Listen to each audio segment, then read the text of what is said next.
Ladies and gentlemen, Tracy Ullman.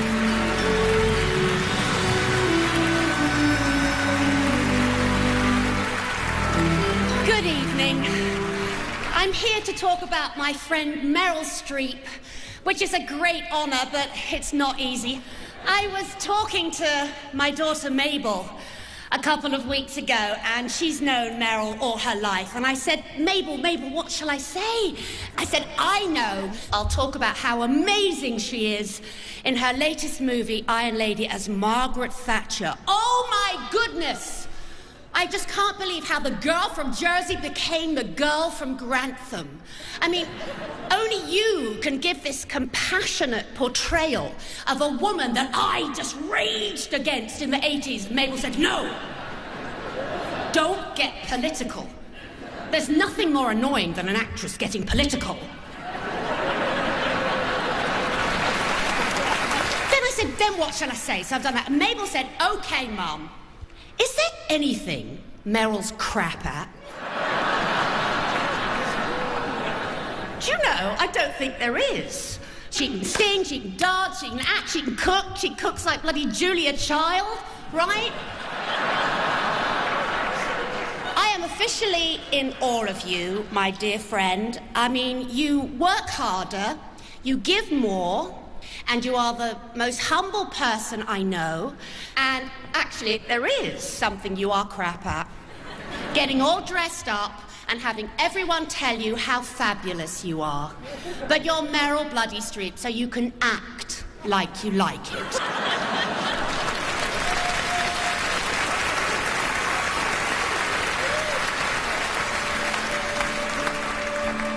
Who is this woman for all seasons? An actress who used tragedy and comedy like an explorer as she traveled the map of a woman's soul.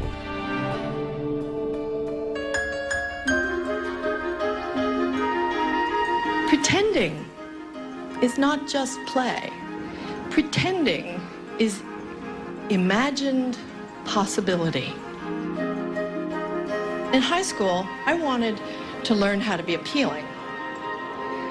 So I studied the character I imagined I wanted to be. I worked harder on this characterization than anyone that I think I've ever done since. She had discovered her gift to see and feel the world through another's eyes. Her hope to use it without fear or vanity. After one season in New York, she was an acting sensation. After a few movies, she was an acting force who could give poetry to another's pain and grace to the twists and turns of a life's journey. Where are you going? Come on, just tell me what I did. That's all. Just tell me what I did that's so terrible. It's not Then you. what is it? It's me. It's my fault. You just married the wrong person, that's all. I can't. All right, fine. Let's just go inside, please. I can't. I tried. Characters that are in precarious life and death circumstances are dangerous characters to visit with your body and soul. Oh, the truth. The truth. I don't even know what is the truth. After all these lies I have told.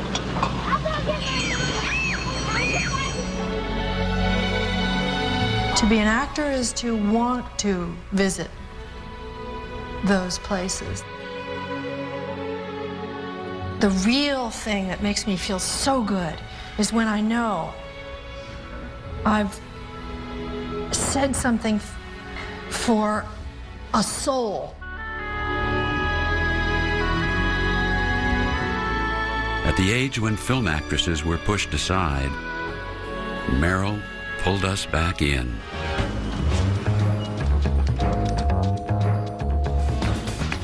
Oh, good morning, Miranda. Hey, Isaac. I don't see my breakfast here. My eggs here? Where are my eggs? Where's that piece of paper I had in my hand yesterday morning? What is it that you really like to do? Eat. I know. And you're so good at it. Look at you. Now, how good you are. Front of you. When you flip anything, you've just got to have the courage of your convictions, especially if it's a loose sort of mass, like, oh, that didn't go very well. Margaret, with all due respect, when one has been to war... With all due respect, sir, I have done battle every single day of my life, and many men have underestimated me before. This lot seem bound to do the same, but they will rue the day.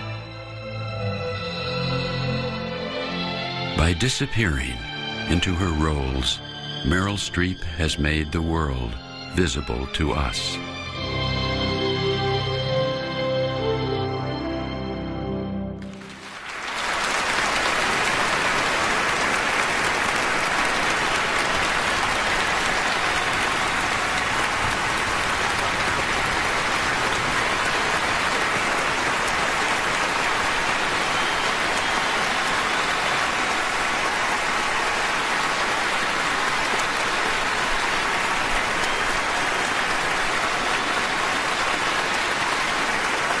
Ladies and gentlemen, 2009 Kennedy Center honoree, Robert De Niro.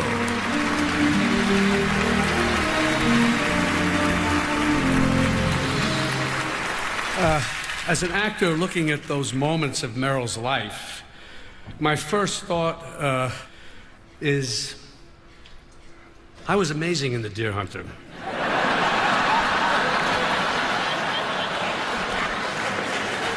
I was nominated for an Academy Award for The Deer Hunter, and so was Meryl. That was her first. She's up to 16 now. You know what that means? She sat through the Academy Awards 16 times. I saw Meryl for the first time in 1977 in a production of The Cherry Orchard at Lincoln Center starring our late friend Raul Julia. Since then, I've been privileged to work with Meryl 3 times. In each of those movies and in everything I've seen Meryl do, I'm continually struck by how perfectly she inhabits, humanizes, and honestly portrays such a wide range of characters. There's never a false note, never an overlooked detail. Truly, no one does it better. The Kennedy Center is honoring you tonight for your superhuman gifts as an actress. I honor you always for your very human gift of friendship.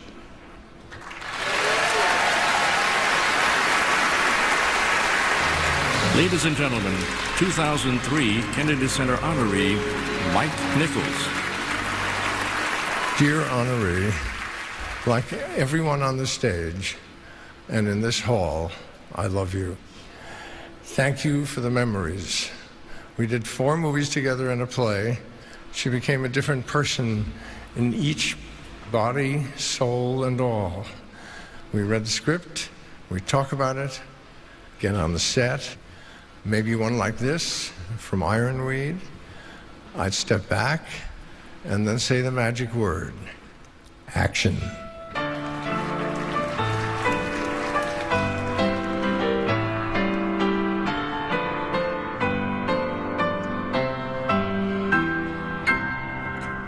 Ladies and gentlemen, Kevin Kline.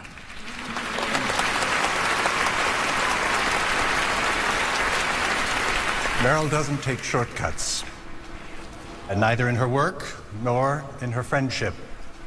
She insists on going the extra mile, sometimes literally. We were doing our first dress rehearsal of Mother Courage at the Delacorte Theater in Central Park. We're finished, I'm exhausted, about to hail a cab to take me 3 blocks to my home. And I see Meryl getting on her bicycle. Meryl lives at the other end of Manhattan, about 6 miles. I tell her, she's crazy. You can't go all that way after all that work. Into the dark New York streets, she pedaled away, and over her shoulder, she said, I have to build up my stamina. But Meryl needs the stamina, as she's always doing double duty. Ladies and gentlemen, Emily Blunt.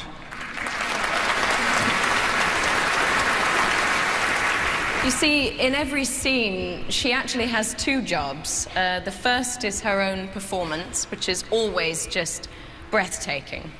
And secondly is the task of stabilizing the other actor who is having a nervous breakdown because they're in a scene with Meryl Streep. There's one thing that I want with me in every scene, and that is Meryl Streep. Ladies and gentlemen, Stanley Tucci. Meryl and I, we have always such great chemistry, but then Meryl has great chemistry with everyone and everything. Meryl can have chemistry with streetlights, props, costumes, even Kevin. As an actor, you always pray you're going to work with Meryl Streep. And then your prayers are answered, and you become the most nervous person in the universe. And the anticipation is dreadful. Yeah, and then you meet her. The nervousness, the crush, everything becomes love. What's your favorite Meryl Streep movie? Can I say Sophie's Choice? Well, no, because you were in it, so it doesn't... Yeah, no, you can't... No, you must choose another one. All right, Kramer versus Kramer. Okay. Yeah, that's a good one. Actually, do you know what? You can have Sophie's Choice if I can have The Devil Wears Prada. That was a good one. Wait. You were in that, too. Yeah, you know, Annie was in that, too. Annie was in that, yeah. She was? Ladies and gentlemen, Anne Hathaway. Did you enjoy working with Meryl, Annie? No. No? Okay. No, I loved it. She played my boss and never was cross. She drove all my troubles away.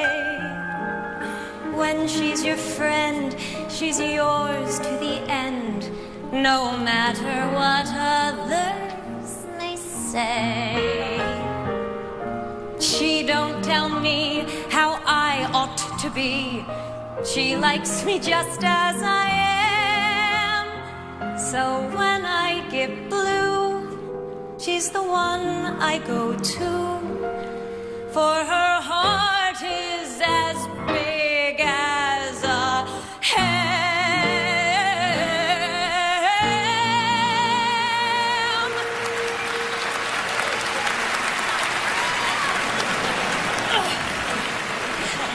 She's me pal, she's me pal. There ain't nobody else I can see. I know she's dead tough, but her love ain't no bluff. She'd share her last dollar with me. I'd rather have her with her 15 a week than be some old millionaire's gal. She's the best ever was, and I loves her because